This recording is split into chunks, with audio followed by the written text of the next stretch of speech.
Juste avant midi, retrouvez les minutes culinaires de Sacha. Bonjour à nos auditrices, bonjour à nos auditeurs. Aujourd'hui, nous allons préparer du saumon. En fait, je dis aujourd'hui, mais je pense que ça va être toute la semaine. C'est un ingrédient que nous aimons bien cuisiner, qui est rapide et qui en général plaît à tout le monde. En général, je dis bien. Pour réaliser cette recette, qui est la recette d'ailleurs du saumon croustillant au sésame de Cyril Lignac, il vous faudra pour 4 personnes 4 pavés de saumon de 120 g, mélange de graines 100 g de sésame et 100 g de riz soufflé mixé grossièrement, 150 g de riz basmati, un morceau de gingembre de 4 cm, 4 cuillères à soupe d'huile de sésame grillée, 4 cuillères à soupe de soja, un citron vert, des feuilles de coriandre, du sel fin, du poivre du moulin, 2 blancs d'œufs, 50 g de fécule de pommes de terre ou fécule de maïs, une mangue, 3 oignons nouveaux, 4 cuillères à soupe de vinaigre de riz, 2 cuillères à soupe de moutarde et de l'huile de tournesol. Pour commencer, vous mélangez la moutarde, le vinaigre, le riz, la sauce soja, l'huile de sésame, le gingembre râpé et les oignons nouveaux émincés finement dans un saladier.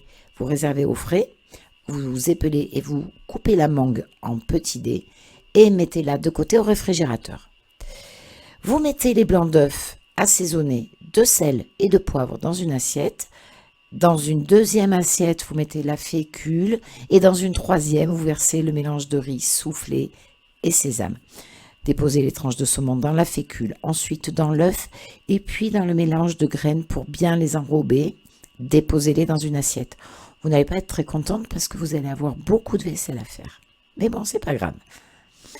Faites chauffer 15 centilitres d'huile de tournesol dans une poêle. Vous saisissez les tranches de saumon de chaque côté en les faisant colorer sur toutes les faces sans les faire cuire complètement.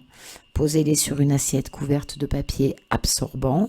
Pour éliminer l'excès d'huile, tranchez-les en tranches de 5 cm.